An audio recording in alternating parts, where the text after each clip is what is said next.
5월은 가정의 달입니다. 아무리 겨울이 시샘을 하고 추위를 우리에게 떠나지 않으려고 해도 5월이 되니 역시 5월입니다. 오늘은 특별한 안식일입니다. 우리 두 아이가 하나님께 봉헌하는 그런 날이기도 합니다.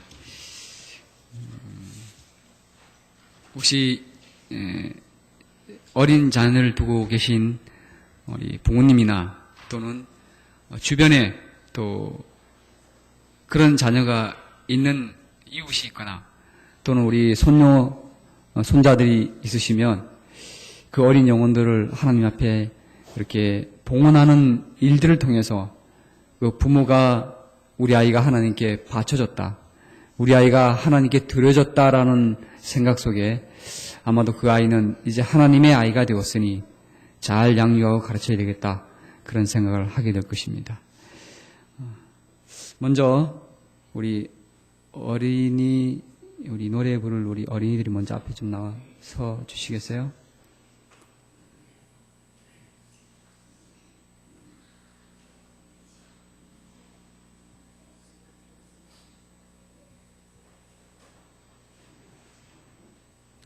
우리 여기 나오는 모든 어린이들은 이미 하나님께 거의 봉헌을 다 드린 아이들입니다. 이 아이들이 오늘 봉헌하는 우리 인생의 후배들을 위하여 특별히 축하하는 노래를 좀 부르려고 합니다. 우리 아이들 이쪽 이쪽으로 아니 늘 특창하는 건 아니고 우리 나올 때 노래 부르는 것이니까 조금 오른쪽으로 갈래? 조금 오른쪽으로. 오늘 너희들이 주인공이 아니다. 조금 더. 예. 제가 지금 부모님들의 이름과 오늘 봉헌할 아이들의 이름을 부를 때에 우리 부모님은 앞으로 와서 서 주시기 바랍니다. 오늘 먼저 봉헌할 우리 구민지 양, 아버지는 구광회 씨고 어머니는 권순혜입니다. 앞으로 와 주시겠습니까? 예. 그리고 우리 손은유, 아버지는 송관승, 어머니는 김니은입니다. 나와 주시겠습니까? 먼저 우리 두 아이를 위해서 우리 특별히 준비한 노래를 불러드리겠습니다.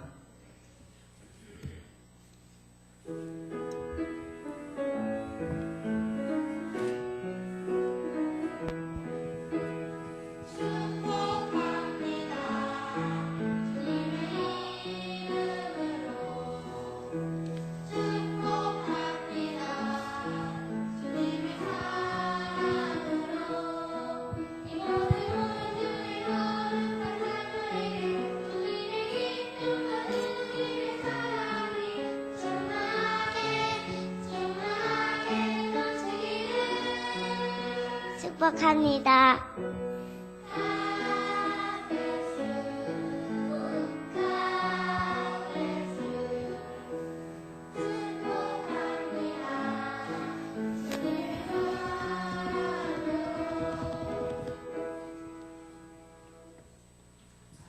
네, 아멘. 앞으로 와주시겠습니까? 제가 우리 봉헌하는 우리 두 가족을 이렇게 대하니 참 반갑습니다. 더 많은 가족이 이곳에 참석했으면 더 좋았을 텐데 하는 생각이 듭니다. 우리 존경하는 우리 부모님들, 여러분의 자녀를 주님께 바치는 것이 여러분의 뜻이라면 지금부터 제가 묻는 말에 예, 우리가 그렇게 하겠습니다 라고 대답해 주시기 바랍니다. 여러분은 이 아이가 하나님의 선물임을 인정하고 하나님의 축복에 대하여 진정한 감사를 드리겠습니까? 예, 그렇게 하겠습니다. 여러분은 진정으로 오늘 이 아이를 하나님께 드리겠습니까? 예, 그렇게 하겠습니다. 여러분은 이 아이가 예수 그리스도를 사랑할 수 있도록 가정에서 충실히 가르칠 뿐 아니라 학교 교육과 교회 예배를 통해서 올바른 교육을 받도록 최선을 다해 노력하시겠습니까? 저는 이제 이 자리에 함께 앉아 계신 모든 교우님들에게 묻습니다. 여러분이 이 부모님들을 돕기 위하여 기도하고 교회 여러 가지 순서를 만들고 좋은 교육적 분위기를 조성하는 일에 협력하고 동참하시겠습니까?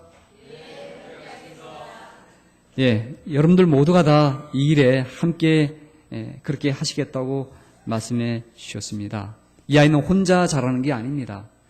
또 이 아이는 부모님에게만 양육을 다 맡기기는 너무나 힘듭니다. 우리 먼저 어른 되신 모든 분들이 서로 협력하여 이 아이가 하나님의 아들과 딸로 이렇게 잘 성장할 수 있도록 도와주시길 간절히 바라겠습니다. 아이들이 제가 안 하면 울을까요?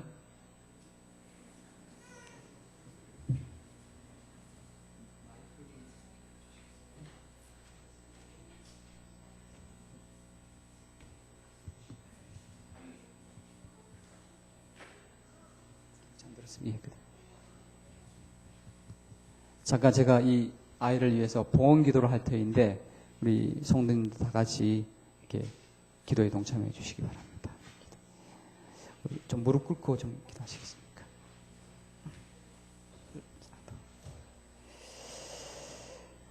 하늘에 계신 아버지 하나님이시여, 주께서 우리 구민혜 양에게 이렇게 좋은 어머니와 아버지를 두시게 해주시니 참으로 감사합니다. 주님이여, 이 아이가 우리 부모님의 신앙을 따라서 정말 귀하게 성장되기를 원합니다. 우리 지혜가 높아져 가고 또 여러 사람들에게 기원받으며 또 하나님 앞에 정말 아름다운 모습으로 성장되기를 원하오니 하나님 도와주시옵소서. 먼저 어머니로 하여금 하나님의 딸이 되도록 도와주셔서 그 어머니가 정말 이 아이에게 주고자 하는 교육의 그 본이 늘 하나님의 딸로서의 아름다움을 늘 보여주는, 말에 있어서나 행동에 있어서나 모든 것에서 이 아이에게 귀감이 되는 어머니가 되도록 축복하여 주시옵소서. 또한 가정을 일으키기 위하여 애쓰시는 주님의 사랑은 또 아드님에게도 참으로 좋은 아빠가 되고 또 한 가정에 충실한 남편이 되어 하나님의 천국을 이 땅에서 이루는 가정 되게 하여 주시옵소서. 이 아이가 커가면서 부모도 더 신앙적으로 성장해 가시고 또 이 아이의 방긋 웃는 모습 속에서 하나님의 사랑을 느끼게 하여 주시옵소서. 하나님의 그 크신 무한한 사랑이 이 아이를 키워가면서 하나님의 사랑을 더 많이 알아가고 그래서 하나님 앞에 더 가까이 나아가는 일을 즐거워하는 두 분이 되도록 축복하여 주시옵소서. 하나님께서 이 아이를 주신 것 정말 감사합니다. 주님이여, 이 아이가 하나님의 딸로서 성장하기 원합니다. 그러하니 주님, 이 아이에게 크게 쓰임 받을 수 있도록 주께서 계획하시고 인도하여 주시옵소서. 하나님의 은총이 주님의 사랑하는 딸 위에 영원토록 함께하여 주시기를 예수님의 이름으로 기도합니다. 이제 또 은혜를 위해서 기도하시겠습니다. 아버지 하나님이시여, 주께 주신 이 귀하고 고운 생명을 먼저 하나님께 드림에 대하여 감사합니다. 세상에 많은 사람들이 추구하는 이 아이의 출세나 또는 남에게 잘 보이기 위한 교육을 지향하는 부모가 아니라 먼저 하나님 앞에 먼저 드림받은 우리 목회자의 가정으로 그 가정 속에서 이 귀한 딸을 주신 것 먼저 감사드립니다. 주님이여, 우리 주님의 사랑하는 이 은유가 자랄 때마다 우리 늘 주변의 모든 사람들에게 기쁨이 되고 즐거움이 되는 아이로 성장할 수 있도록 도와주시옵소서. 늘 부모가 기도합니다. 기도 속에 하나님, 항상 이 아이가 가는 길에 정말 늘 바라는 그 길로만 다니고 그 길에서 벗어나지 않는 삶이 되도록 축복하여 주시옵소서. 아버지 하나님, 먼저 주신 이 가정에 하나님께서 참으로 잘 성장하고 있는 아들뿐만 아니라 이 딸로 인하여 이 가족이 정말 하나님 보시기에 선하고 또한 그로 인하여 온 주변에 있는 사람들이 나도 예수를 믿고 싶다. 나도 저렇게 예수 믿는 부모가 되고 싶다는 열망이 일어날 수 있도록 도와주시옵소서. 이제 주의 사랑하는 딸이 태어난 지 얼마 되지 않아서 부모의 온전한 돌봄과 간섭하심이 필요합니다.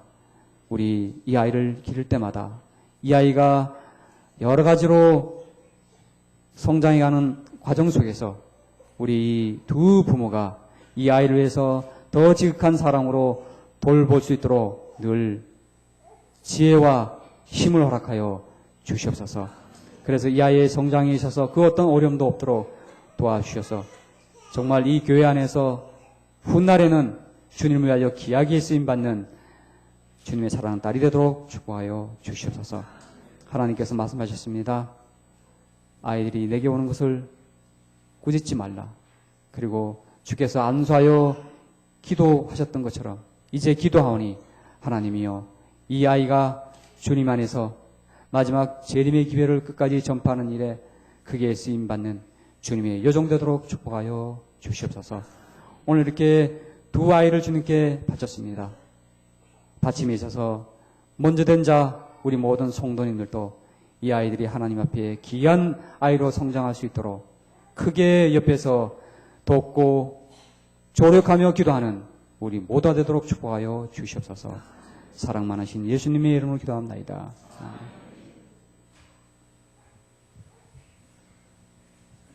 일어나 주시기 바랍니다. 잠깐 뒤로 돌아서 주시겠어요?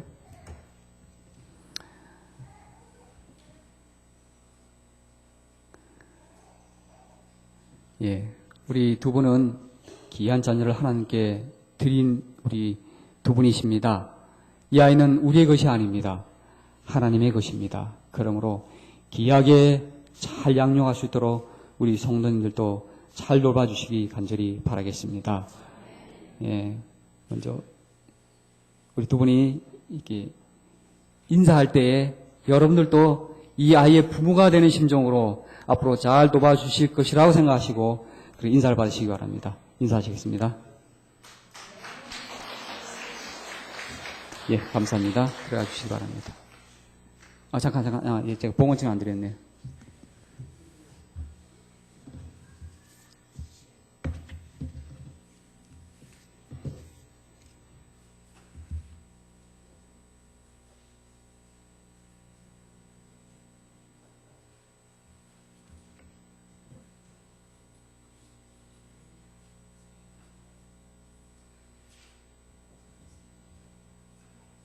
또 있어요?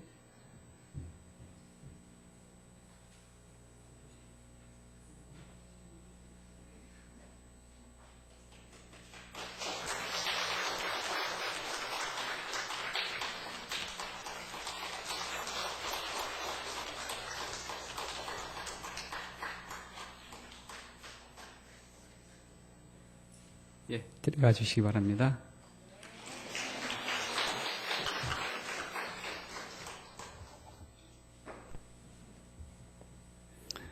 어디 저희 아들 딸할 때는 아무것도 안 줬는데 제가 지금 안 시켰는데 알아서 그냥 선물은 다 준비했네요.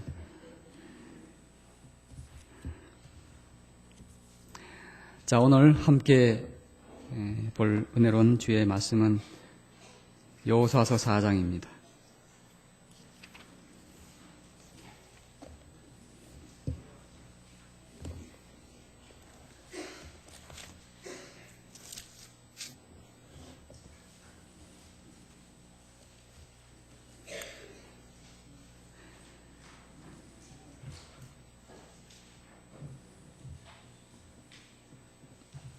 자, 전에 하던 대로 읽겠습니다. 그 모든 백성이 요단을 건너가기를 마침에 여호와께서 여호수아에게 말씀하여 이르시되 그들에게 명령하여 이르기를 요단 가운데 제장들의 발이 굳게 선 그곳에서 돌 12돌을 택하여 그것을 가져다가 오늘 밤 너희가 유숙할 그곳에 두게 하라 하시니라.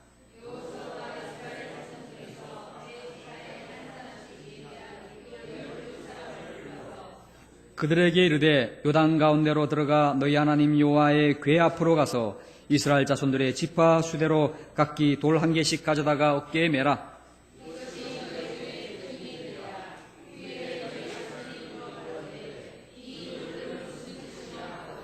그들에게 이르기를 요단물이 여호와의 언약궤 앞에서 끊어졌나니 곧 언약궤가 요단을 건널 때 요단물이 끊어졌으므로 이 돌들이 이스라엘 자손에게 영원히 기념이 되리라 하라 하니라.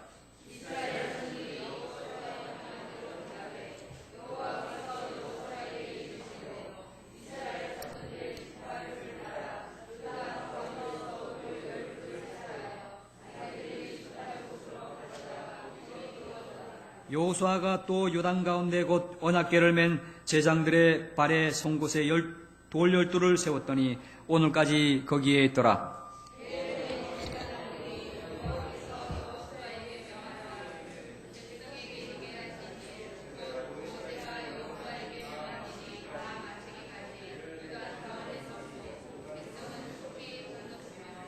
모든 백성이 건너기를 마친 후에 여호와의 궤와 제장들이 백성의 목전에서 건넜으며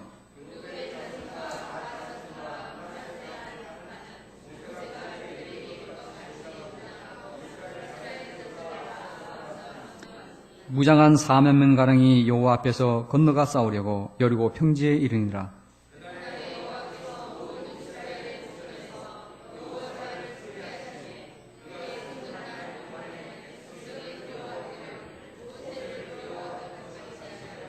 여호와께서 여호수아에게 말씀하여 이르시되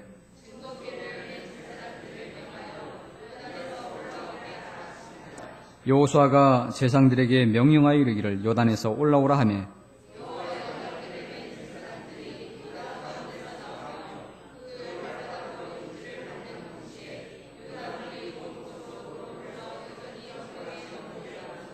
첫째 달 10일에 백성이 요단에서 올라와 여리고의 동쪽 경계 길갈에 진침해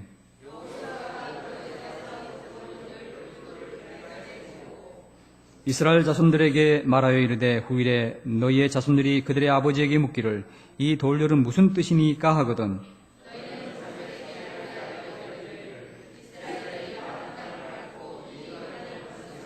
너희 하나님 여호와께서 요단물을 너희 앞에서 마르게 하사 너희를 건너가게 하신 것이 너희 하나님 여호와께서 우리 앞에 홍해를 말리시고 우리를 건너게 하신과 같았나니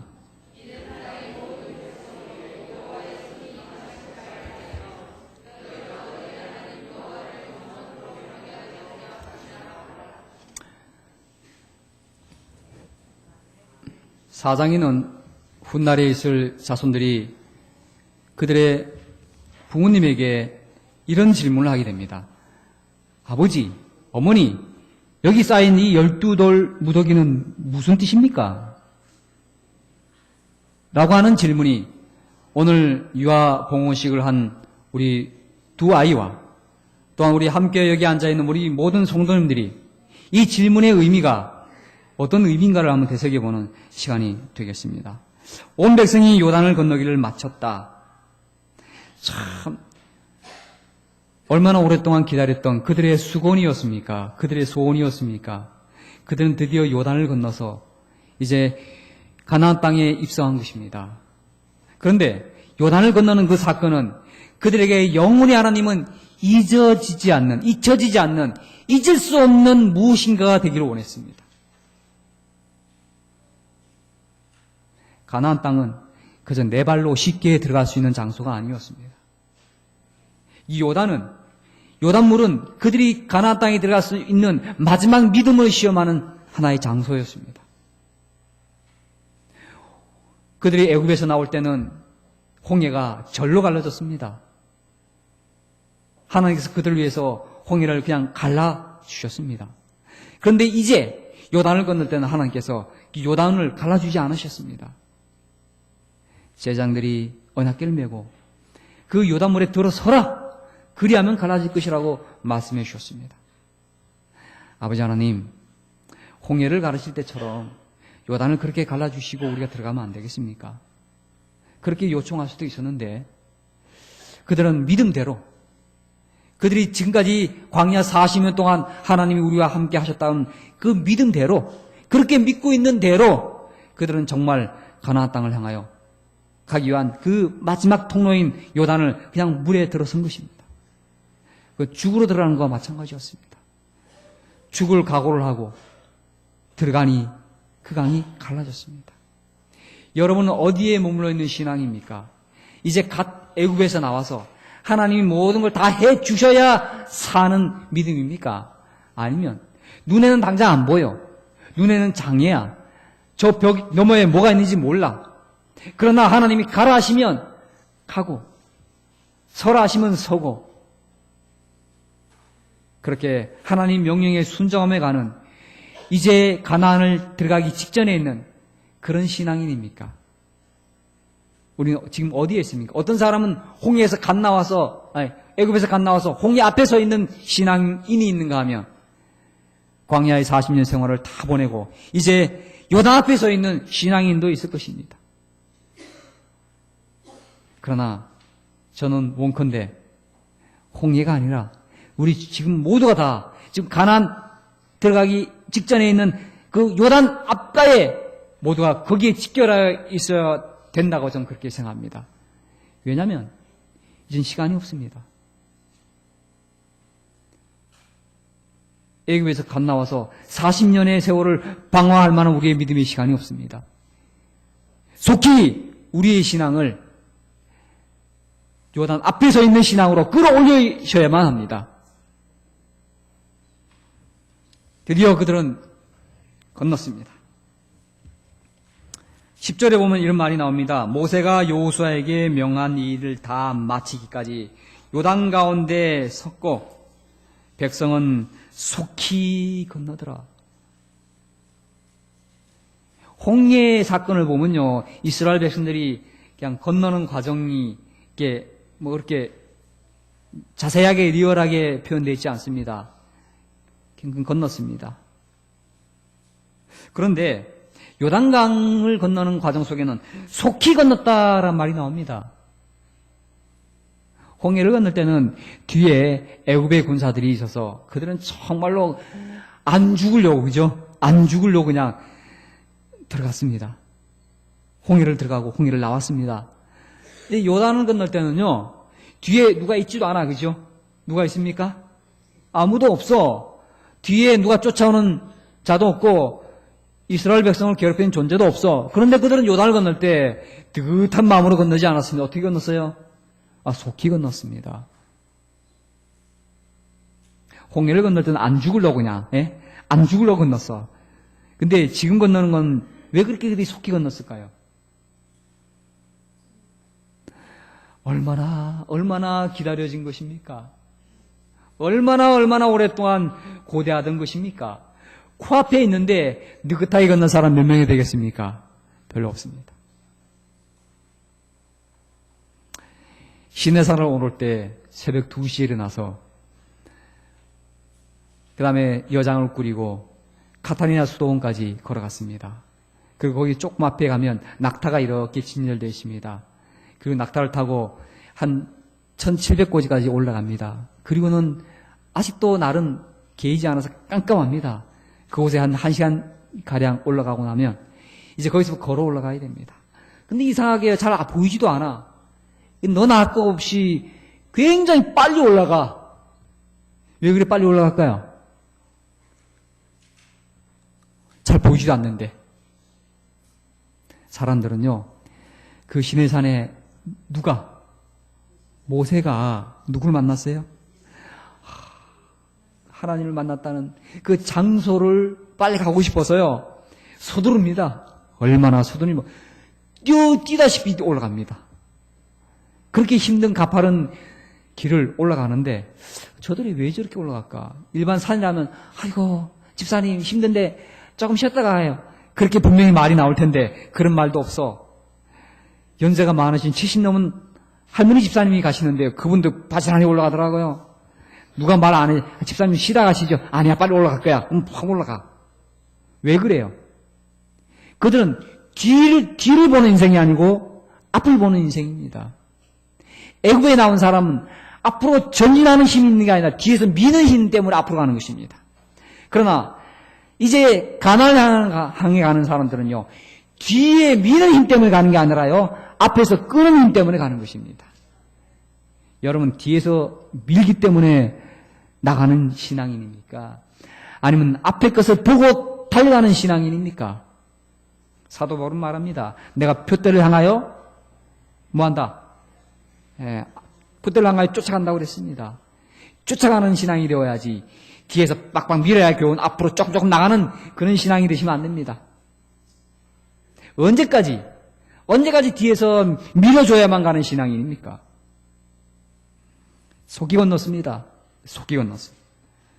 홍해를 건널 때는 두려움과 죽음으로부터 벗어나기 위해 서두름이었다면, 요단을 건널 때는 가나안이라는 소망의 땅에 대한 설레임 때문에 그들은 서둘렀습니다. 서둘러야 합니다. 뒤를 보면 뭐 하지 못해요? 서두르지 못합니다. 뒤를 보시면 앞으로 정리하지 못합니다. 뒤를 잊어버리세요. 앞을 보시기 바랍니다.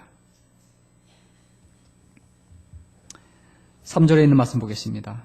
그들에게 명령하여 이르기를 요단 가운데 제장들의 발이 굳게 선 그곳에서 돌 12를 택하여 그것을 가져다가 오늘 밤 너희가 유숙할 그곳에 두게 하라 하시니라. 질문하겠습니다. 저만 보시기 바랍니다. 이 12돌, 12지파의 대표들이 돌 한 개씩 들고 나왔습니다. 그죠? 그래서 그걸 모았더니 뭐가 되었어요? 한 무더기가 되었습니다. 이런 무더기의 기념비는 몇 개나 됩니까? 2개입니까? 1개입니까? 길갈에 세웠다. 길갈에만 세웠다. 어떻습니까? 우리 어린이들 1개? 길갈에 세웠지, 그지? 그걸 물에서, 그지? 제장들은 강 중앙에서 언약궤를 메고 있었는데 그 강 바닥에 큰 돌들이 있었어, 그지? 그러니까 매 지파에 한 사람이 그 돌을 큰 걸 들고 걸어서 나왔지. 그리고 강 언덕 위에다가 돌을 이렇게 쌓아뒀어, 그지? 한 무더기지. 그게 하나지, 그지? 1개였다? 맞아요? 오케이?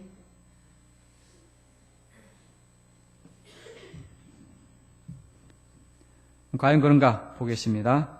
또 7절에 있는 말씀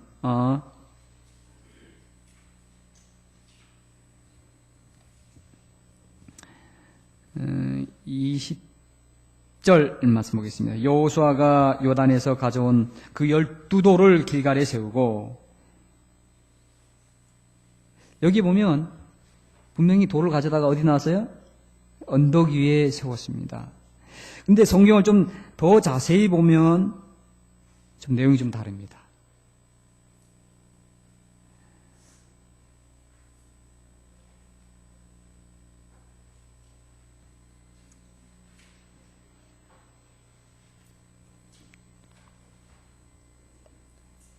성경 말씀 어디 있냐면요. 몇 절 있더라?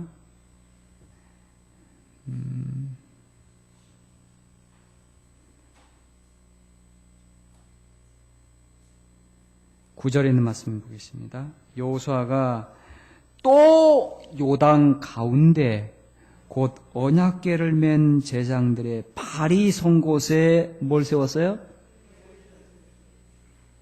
여기 기념비가 몇 개 있어요? 2개 있습니다. 하나는 어디? 하나는 길갈의 언덕 위에, 요단 언덕 위에. 또 하나는요? 제상이 선 물 속에.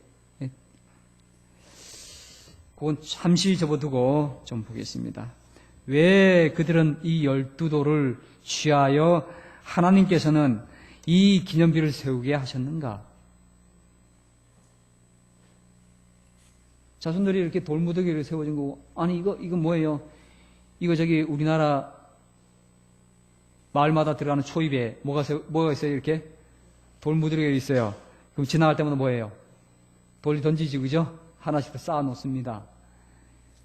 선원당 밑에 가면 이런 게 많지 않습니까? 저희 동네도 그런 곳이 있었습니다. 그런 거 아닙니다. 절대 아닙니다. 그런 거. 여기 뭐 기념이라는 단어가 나옵니다. 기념. 이 돌들이 무엇입니까? 이것은 오늘 이 5월을 맞이해서 특별히 가정에 달라서 우리 자녀 손들에게 가르쳐야 될 교육적인 의미가 참 많이 있습니다. 성경에 보면 기념비가 참 많이 나오는데 특별히 여호수아서에 많이 나옵니다. 첫 번째 기념비가 바로 길갈에 세운 이 돌비입니다.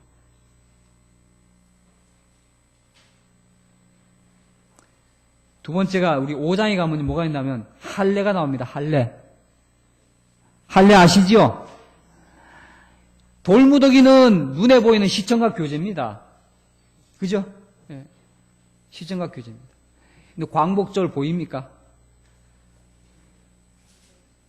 어버이날이 보여요? 안 보여. 예. 그러나 그게 무슨 날이에요? 기념일이야. 맞죠? 예. 추석도 기념일이야. 그죠? 어떤 면에서 보면. 근데 보여요? 안 보여?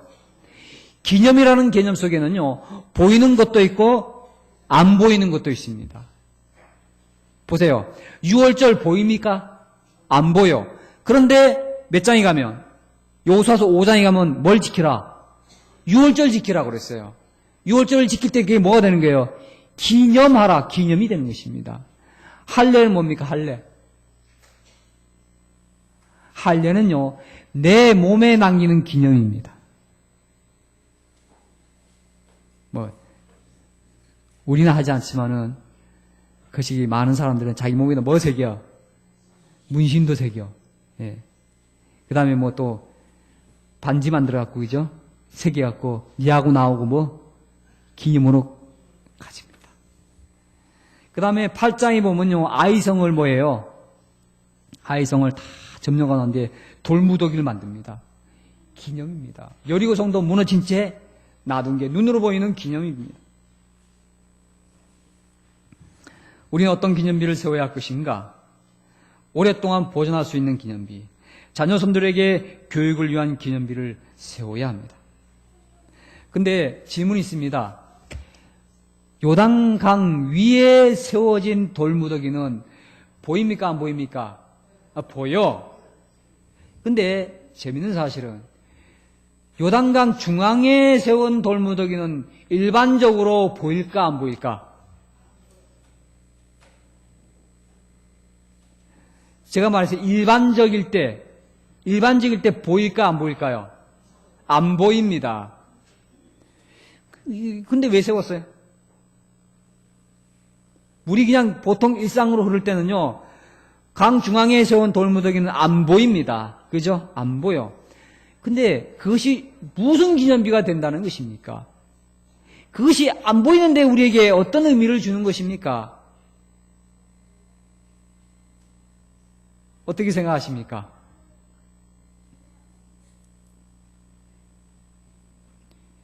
눈에 보이는 돌무더기는 언제든지 보고 이게 뭐예요?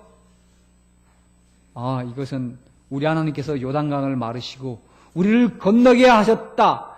이것을 기념하기 위해서 돌들을 요단강 중앙에 있던 것들을 취하여 여기다가 이렇게 기념비를 세웠다 할 때, 아, 그렇군요. 라고 이해하겠는데, 요단강 중앙에 세워놓은 돌무더기는 일반적일 때, 평상시에는 안 보여.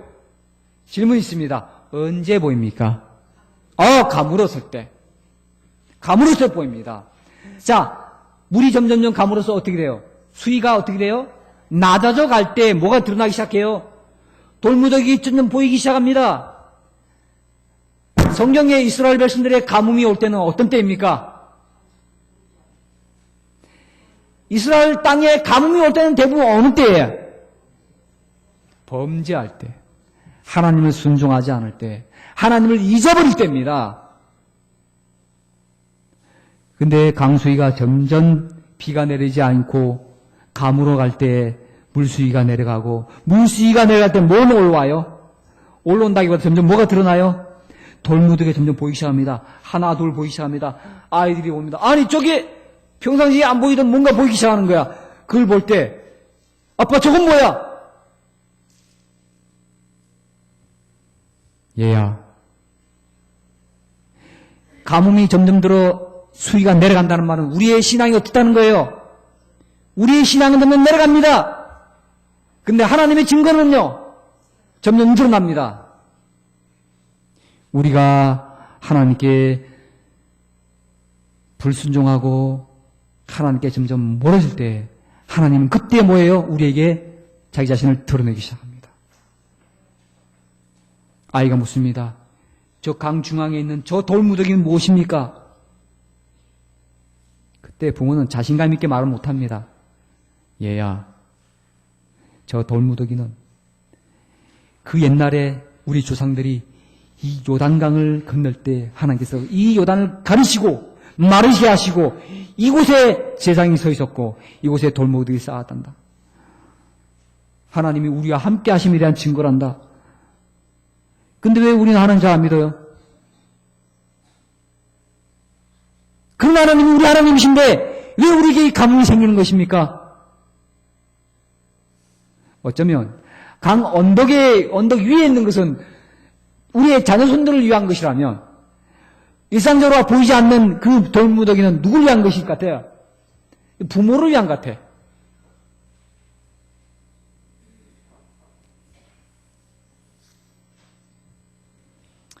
우리나라에는 성인식이 뚜렷하지 않습니다. 성인식 날 지네끼리에 주로 뭐 합니까? 어디가 처박혀서 뭐 마시고. 성인이란 못 갈 때 가고 못 먹을 거 먹고 못 볼 거 보는 게 성인이 아니야. 오늘날 한국인의 잘못된 성인 개념은 특히 어린 것들은 야 이제는 성인 되었으니 우리를 더 이상 법적으로 제재할 곳이 없어. 그동안에 못 피울 거 이제 피워보는 거야. 그죠? 대학에서요, 뭘 이렇게 가르칠 때 일반적인 우리 학생들이요, 이 종교교육 시간을 굉장히 싫어합니다. 정말 싫어요. 그래서 이게 이 법적으로 이렇게 해도 되냐고 막 그렇게 이야기합니다. 정말 이게 이거 문제 있다고 막 그렇게 해요. 그래서 제가 반문합니다. 여보게, 자네 담배 피우나? 그러면요, 피워요. 그렇게 이야기합니다.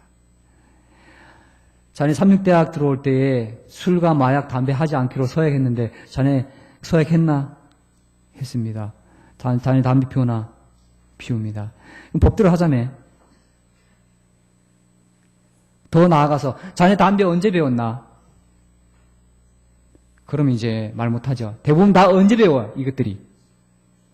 예? 중고등학교 때 배워. 중고등학교 때. 자, 우리나라 법적으로 중고등학교 때 담배 피우면 되나 안 되나? 말 못해요. 자네가 법적으로 하자며.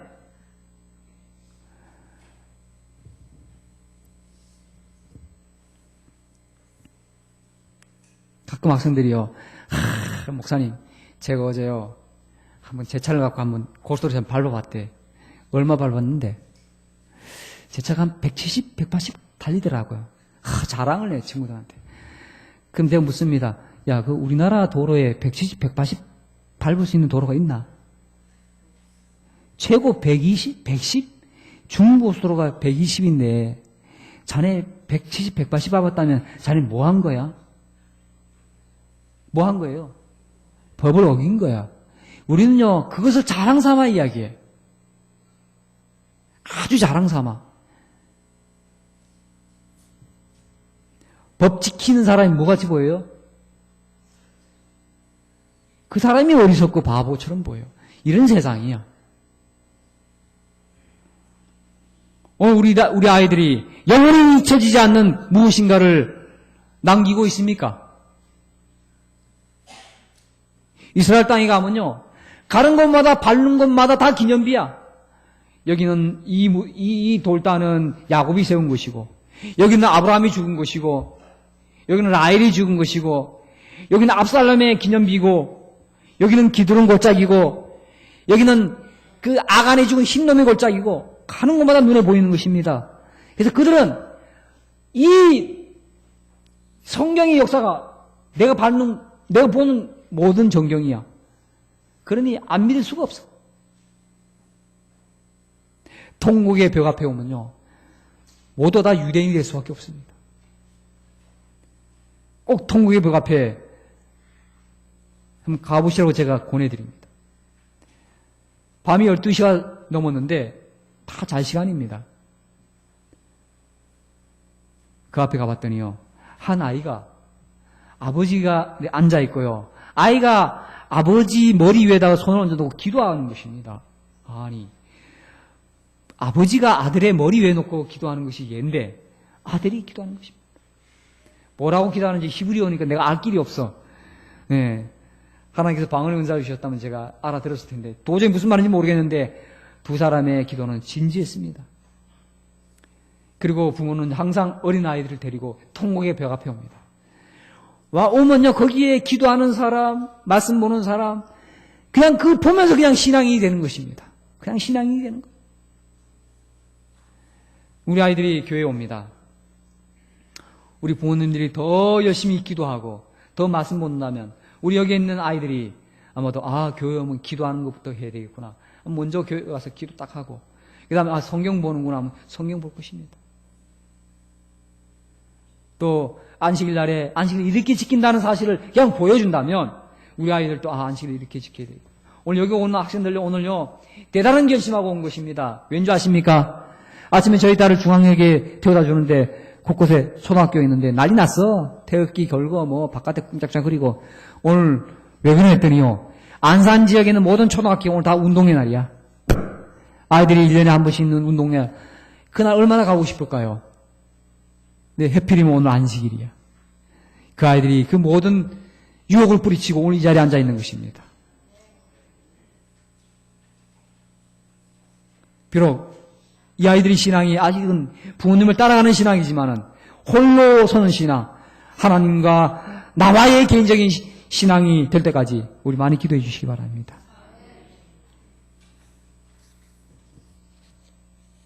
저는 특별히 우리 교회에 성인이 되는 아이가 있으면 성인식을 좀 했으면 좋겠다는 생각이 듭니다. 특별한 날을 잡아서 앞에 나와서 정말 하나님 앞에 내가 이제 이 국가에서 제정한 성인이 되었습니다. 성인은 권리도 중요하지만요. 거기에 반드시 책임이 따라야 돼. 오늘날 성인이 되는 모든 학생들이 대부분 책임은 안 지려고 그러고 뭐는 찾으려고 그래요. 권리만 주장합니다. 내가 이제 이 나이 된 성인으로서 성인다운 책임을 지겠다고 하는 책임이 먼저 앞서야 할 텐데 권리만 찾고 있는 이 성인의 모습 속에서 한탄스럽습니다. 10절에 있는 말씀 보겠습니다. 여호수아가 명한 일이 다 마치기까지 요단 가운데 섰고 백성은 속히 건넜으며 모든 백성이 건너기를 마친 후에 여호와의 궤와 제상들이 백성의 목전에서 건넜으며 특별히 이 말씀을요 반복해서 다시 한번 말하고 있습니다. 백성들은 다 건넜습니다. 이 제사장들만 언약궤를 메고 강 중앙에 있는 것입니다. 근데 그 모습을 먼저 건넌 사람들이 다 건너고 난 뒤에 뭐 했을까요? 야, 우리 자리 펴고 빨리 이 장막 치는 것부터 먼저 하자. 저는 그렇게 하지 않았다고 생각됩니다. 다 건넜습니다. 건너면서 뭐 했을까요? 아직도 건너지 않은 저 강을 향하여 이렇게 모든 백성들이 다 그걸 주시하고 있었을 것입니다. 그죠? 잘 생각해 보세요. 건넌 사람들이요. 건너고 난 뒤에 다 주저앉아 있지 않았을 거예요. 그죠?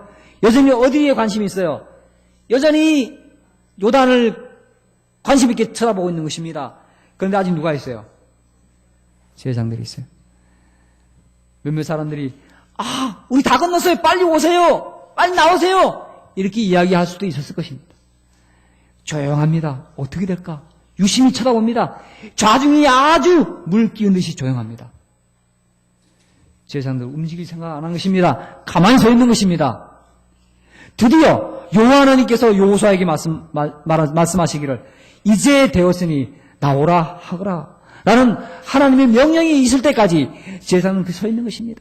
드디어 그 명령이 떨어집니다. 그제서야 그들이 움직입니다. 오늘 찾아보겠습니다. 15절 여호와께서 여호수아에게 말씀하여 이르시되 증거궤를 맨 제사장들에게 명령하여 요단에서 올라오게 하라 하신지라. 여호수아가 제사장들에게 명령하여 이르기를 요단에서 뭐하라? 올라오라 하매 여호와의 언약궤를 맨 제사장들이 요단 가운데서 나오며 그 발바닥으로 육지를 밟는 동시에 요단물이 본 곳으로 도로 흘려 전과 같이 언덕에 넘쳤더라. 하나님의 말씀이 있기 전에는 움직이지 않는 사람들 참 멋있습니다.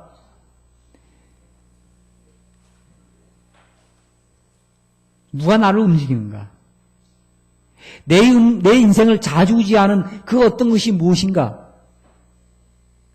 그들은요, 여호와의 말씀만이 그들을 움직였습니다. 여호와의 말씀만이 컨트롤될 수 있는 사람. 리모컨은요, 아무 사람이 눌러도 움직입니다. 그죠? 리모컨은요, 누르는 사람이 주인이야. 맞습니까? 내가 켜면 파워 넣으면 불이 탁 켜집니다. 그죠? 텔레비전이 딱 나옵니다. 채널 받고 싶은 대로 누르면 돼요. 그죠? 음성요, 크게 할 수도 있고 작게 할 수도 있어. 그죠? 마음대로 내가 조절하는 대로 움직여. 그런데요, 이 사람들은요, 리모컨이 오직 한 사람밖에는 작동을 못해. 누구예요? 요한한 그분 이외에는 작동을 못해. 여러분의 리모컨의 주인공은 누굽니까? 아무 사람이 누르면 움직이는 사람들입니까? 예? 친구가 나를 눌러도 움직이고, 아무나 나에게 나를 조종할 수 있는 조종권을 드렸습니까? 성도 여러분, 나를 움직일 수 있는 유일한 리모컨, 그것을 오직 하나님께만 드리시기 바랍니다. 친구에게 주면 안 돼. 친구 말에 너무 청종하시면 안 돼요. 그 어떤 누구에게 내 인생을 움직일 수 있는 권한을 주지 마시기 바랍니다. 오직 하나님만이 나를 움직이시는 유일한 분이 되시기를 정말 간절히 바랍니다. 6절에 있는 말씀 보면 후일에 너희 자손이 물어가로되, 21절 후일에 너희 자손이 그 아비에게 묻기를. 이방인과 그리스도인의 가장 큰 차이가 뭔지 아십니까? 교육입니다. 잘 아시죠? 유대인의 교육 아시죠? 유대인에게 유별난 것이 뭐예요? 자녀 교육입니다. 아주 유별합니다. 이스라엘 백성들의 자녀 교육의 모습을 우리가 좀 배울 필요가 참 많이 있다고 생각됩니다. 유대인의 교육은 정말 대단합니다. 열성적입니다. 우리나라 교육은 아닙니다. 우리나라 교육도 세상적으로 볼 때 세계적으로 볼 때 대단합니다. 그죠? 이 교육은요, 그래도 지식적인 교육입니다. 유대인의 부모가요, 아이에게 학교 이렇게 보내잖아요. 갔다 와서 묻는 게 뭔지 아십니까? 우리는 뭐라고 그래요? 너 오늘 시험 쳤지? 너 몇 점이야? 이게 부모의 교육에 관심이야. 몇 점 맞았어? 이게 잣대입니다. 이 점수가 높으면 너 뭐 먹고 싶어? 뭐 사줄까? 이러지, 그죠? 그 다음에 점수가 낮으면 어떻게 돼요? 이놈아, 내가 너를 위해서 등골 빠지도록 일하고 말이야. 과외까지 시키는데 이 모양이 꼴이냐고. 이러지, 그죠?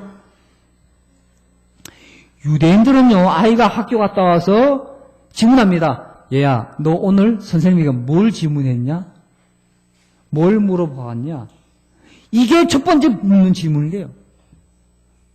교육에요, 가장 좋은 방법 질문하는 것입니다. 질문하면 선생님이 대답할 거 아니에요? 그걸 자꾸 선생님 이게 뭐예요? 이게 뭐예요? 묻는 것입니다. 어떤 한 아이가요, 촌장에게 찾아왔습니다. 서당을 이렇게 이끌어가는 그 촌장이라나? 훈장, 예. 묻습니다. 선생님, 하늘이 무엇입니까? 물어봤어요. 그러자 이제 선생님이 말합니다. 하늘이란 밑에 있는 것이 아니라 위에 있는 것이 하늘이다. 그럼 아래보다 위에 있으니까 이 아래보다 더 좋은 것입니까? 꼭 그렇지는 않단다. 그러면서 하늘에 관한 이야기합니다. 하늘은 공간이기도 하지만은 거기에는 새들도 나른다. 구름도 있단다. 그 다음에 대기가 순환 돼서 물이 떨어진단다. 하늘은 우리의 눈에 보이는 하늘도 있지만 더 높은 하늘도 있단다. 우리의 눈에 보이는 수많은 별들도 있단다. 이러면서 하늘을 설명하는데 10년이 걸렸습니다. 그 다음에 선생님, 땅이 뭡니까? 땅을 설명합니다. 몇 년 걸렸어요? 20년 걸렸어요. 그 다음에 더 이상 가르칠 게 없어. 하늘과 땅을 제대로 하면 그 안에 다 있지 않습니까? 그죠? 그렇게 질문하면서 배우는 것입니다. 유대인의 교육은요, 몇 점 맞았냐는 관심 없어요. 네가 오늘 무슨 질문을 했느냐, 여기에 관심이 있는 것입니다. 다시 우리 아이들에게 점수로 안 괴롭혔으면 좋겠습니다. 이게 방긋 없는데 지금 무엇을 의미하는지 잘 모르겠어.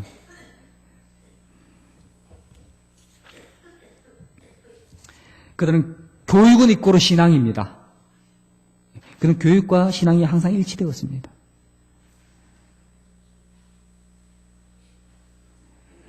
모든 기회를 자녀 교육에 사용하시기 바랍니다. 명절, 절기의식, 장막절, 유월절, 그들은 모든 절기마다 또 눈에 보이는 모든 기념물마다 그래서 교육적으로 활용을 했습니다. 그 당시에 하나님께서는 파워포인트나 또 이런 교재가 없었지만요, 시청각 교재를 적절하게 많이 사용하셨습니다. 성만찬 예식, 세종 예식, 왜 죽어야 하는가, 왜 겸손을 배워야 하는가, 이 모든 걸 통해서 아이들에게 영원히 기억되기를 원했습니다. 하나님의 말씀은 삶의 방향을 개혁하도록 도와주는 지도입니다. 아이들에게 무엇을 남겨주느냐보다 그 안에 무엇을 남기느냐에 더 관심을 가지시기 바랍니다. 세상 사람들은 무엇을 남기느냐에 관심이 있습니다. 그러나 오늘 우리는 우리의 자녀들의 머릿속에 무엇을 남기느냐에 더 관심을 가지시기 바랍니다. 유대인들은 2000년 동안 나라 없이 전 세계를 방황하며 살았습니다. 특별히 독일에 정착하면서요, 그들은 꽤 부호가 되었습니다. 돈을 많이 벌게 되었습니다. 그런데 하루아침에 히틀러가 정권을 잡고 난 뒤에 그들은 가진 것 뭐였어요? 다 빼앗겼어요. 그야말로 다 빼앗겼어요. 그래서 유대인들이 배운 게 하나 있습니다. 물질은 언제든지 뭐 할 수 있다? 다 빼앗길 수 있다. 그러나 우리 자녀들 머릿속에 그 물질을 다시 벌 수 있는 뭘 주면, 지혜와 지식을 준다면 언제든지 잃어버린 것을 다시 획도할 수 있다. 그래서 그 이후로는 그들은 물질에 치중하기보다도 머릿속에 교육을 더 중요시했다라고 말합니다. 또한 그들의 교육의 내용은 항상 하나님이었고, 그 하나님은 곧 그들의 신앙의 잣대였습니다. 21절, 24절의 내용을 다시 한번 보겠습니다. 21절, 24절의 내용을 보면요, 21절 이스라엘 자손들에게 말하여 이르되 후일에 너희 자손들이 그들의 아버지에게 묻기를 이 돌들은 무슨 뜻입니까 하거든 너희는 너희 자손들에게 알게 하기를 이스라엘이 마른 땅을 받고 이 요단을 건넜음이라. 너희의 하나님 여호와께서 이 모든 기적의 중심은, 그 중심의 주어는 여호와 하나님이십니다. 부모들이 자녀들에게 커다란 도움이 되지만 영원한 도움을 줄 수는 없는 존재들입니다. 그 자녀들에게 더 이상 우리의 도움이 필요 없는 자리에 있게 될 때, 더 이상 자녀들을 도울 수 없을 때, 그들의 인생 한풍이 불어닥칠 때, 이 광야 같은 세상에서 누구를 바라보아야 하는가?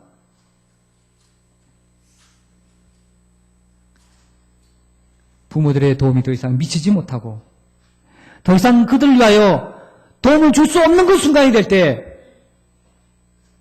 그들의 인생의 주인 되시는 여호와 하나님을 믿게 하기 위하여 그는 무덤도 이런 교육을 많이 했습니다.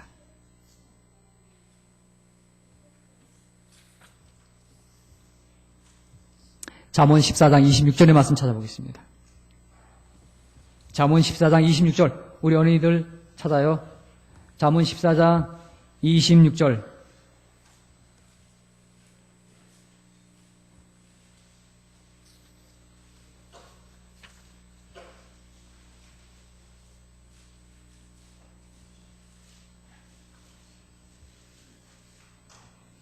찾았어? 우리 어린이들, 자네가 읽어보게.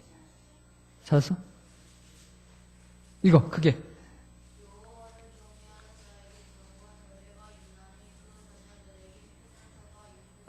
예. 우리 자녀들에게 영원한 피난처 되시는 여호와 하나님을 우리의 자녀들에게 항상 심어주시기 바랍니다. 어리석은 사람들은 자녀들에게 제사를 남깁니다. 양식 있는 사람들은 자녀들에게 지식을 남깁니다. 그러나 지혜 있는 사람들은 자녀들에게 신앙을 남깁니다.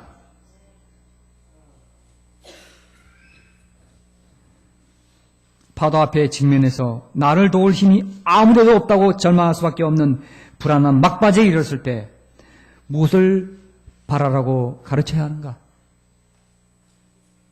홍해 앞바다에 이스라엘 백성이 섰습니다. 앞에는 홍해, 뒤에는 이스라엘 군사, 양쪽에는 사막에다가 절벽입니다. 그들을 도울 수 있는 방향이 없습니다. 그들을 도울 수 있는 방향이 있어요? 남쪽, 북쪽, 서쪽. 어디 있어? 방향이 있어, 없어? 방향이 있어. 그 방향은 모든 사람에게 주어진 방향이야. 어느 방향은 있어요? 다시요. 동서남북이 다 막혔어. 근데 방향이 딱 하나 남았어. 무슨 방향이요? 위로 난 방향은 남아있습니다.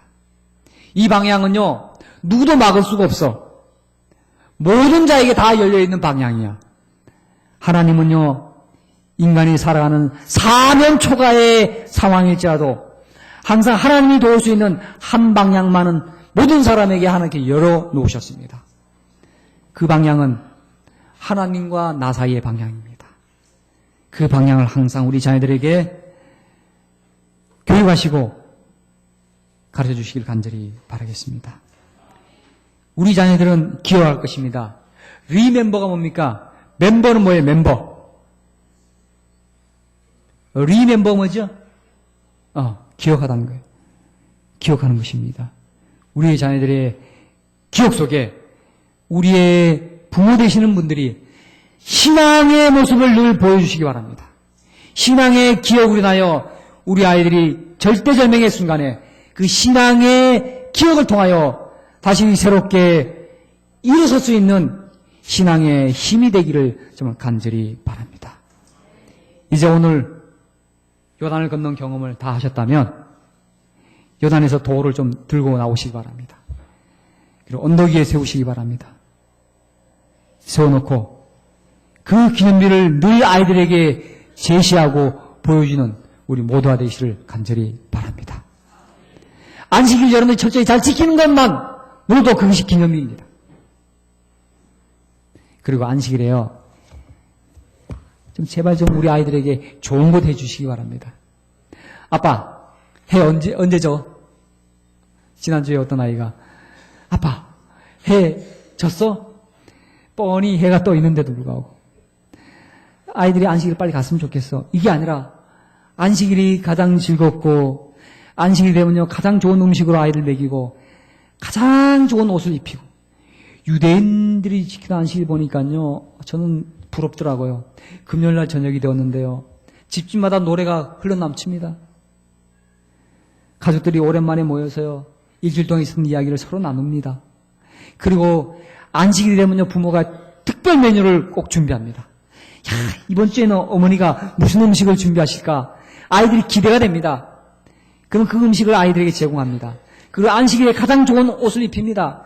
그러니 안식일이 그들에겐 기다려질 수밖에 안식일이 빨리 왔으면 좋겠다. 손꼽아 기다립니다. 우리 아이들은 안식일 어떻습니까? 안식일의 개념을 좀 바꿔주시기 바랍니다. 아셨죠? 예, 좀 안식이 기다려지는 그런 안식일을 좀 우리 아이들에게 꼭 만들어주시기 바랍니다.